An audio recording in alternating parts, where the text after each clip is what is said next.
Well, damn. So Merab Dvalishvili brought the Sugar Show to an abrupt end, scoring a dominant unanimous decision win over Sean O'Malley at Noches UFC to claim the bantamweight title. Now, Merab's relentless pace with his 6 takedowns and over 10 minutes of control time left O'Malley struggling to find his rhythm all night. He completely neutralized Sean, preventing him from landing any of those signature knockout blows that we all expect. And guys, I'm just going to be honest with you guys, it wasn't the fireworks that fans were hoping for, especially after such a hyped build. Instead, it was more like a masterclass in grinding your opponent down. And let's be real, maybe O'Malley should consider adding some ground game tips to his YouTube channels, because that striking didn't exactly save him.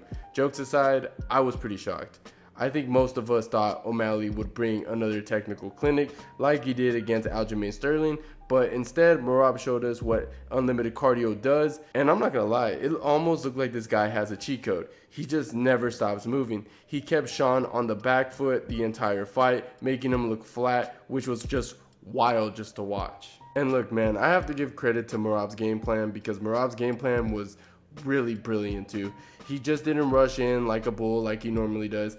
He conditioned O'Malley with a slower pace, mixing in feints to throw him off, and by the time Merab shot for a takedown, O'Malley had no answer for it. It was like Merab was playing chess while Sean was still figuring out how to play checkers. Sean really didn't get into the groove until the later rounds, specifically the championship rounds, 4 and 5. And look, man, by the time Sean started landing those effective kicks, it was kind of too late in the fight. Early on, he wasn't throwing the body kicks or the teeps that could have really made a difference in this fight. He was mostly trying to box and look for that one big shot to knock out Merab, which wasn't working in his favor. But Merab was hopping all around the cage from forward to back, so I don't blame him. Merab's defense looked crazy, and he looked like a freaking bunny rabbit out there, man. All things considered, I really don't see a rematch happening. To me, it's pretty clear that Merab versus Umar is up next, plain and simple. And honestly, I'm leaning towards Umar in that fight. It's gonna be super close, but I think Umar gets it done. And as for Sean O'Malley, I think his next fight is either a rematch with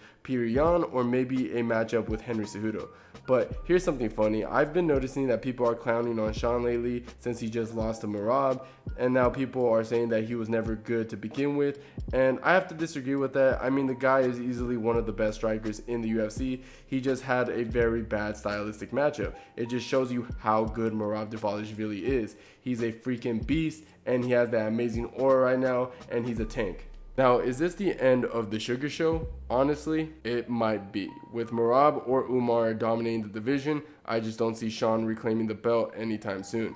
It's like trying to win a dance battle with 2 left feet. It's just not gonna happen. Moving on, let's talk about the snooze fest that was Alexa Grasso versus Valentina Shevchenko 3. I hate to say it, but that fight was just plain boring. What a way to end a trilogy, am I right? Honestly, it felt like one of those old GSP fights where Valentina just played it super safe. Don't get me wrong, she outclassed Grasso on both the feet and the ground, but man, once she got top control, nothing happened. It was the same thing on repeat. Takedown, control, and not much action after that. Now, I have to admit, I did pick Grasso to win, and yeah, that prediction is aging like milk, but it was clear halfway through the fight that Grasso just mentally checked out. She just gave up. She just wasn't in it anymore.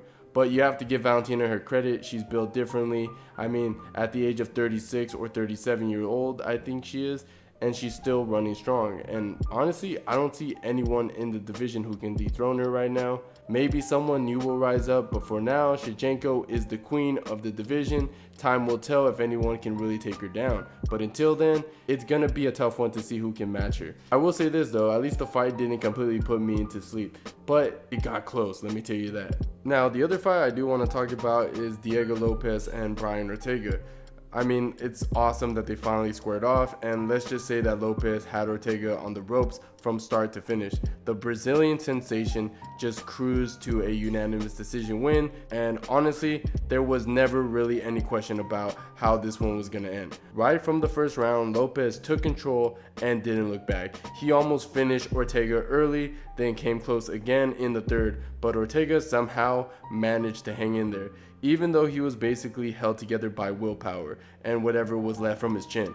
By the time the final bell rang, Ortega was looking like he was going through a blender, with his face all bloodied up and that left leg trash from Lopez' relentless kicks. Now, this win was a massive win for Lopez, who was sitting at number 12 in the rankings before this fight, and I believe Ortega was ranked number 3. He just couldn't keep it. Lopez is likely jumping all the way up to number 3 when the rankings get updated, and at this rate, he's got his eyes set on the next title shot. Now, as for Ortega, well, this might be the end of the road for him at the featherweight division. Dude's been struggling to make 145 for a while now, and after losing to just about every top dog in the division, it might just be time for him to either move up or reconsider his options. But hey, at least he'll have plenty of time to ice that leg. Overall, I say this card delivered big time. It was an awesome pay-per-view, especially with the whole Sphere setup. It really gave a unique vibe. I'm definitely hoping they bring that back in the future. Most of the fights were really solid all through the early prelims all the way to the main card. Ironically, the last 2 fights didn't quite live up to the hype in my opinion, but as a whole, this was an impressive event. But what do you guys think? Drop your thoughts in the comments down below, and if you enjoyed the video, hit that button and make sure you're subscribed to the channel if you're not already. And as always guys, thanks for watching, and I'll catch you on my next one.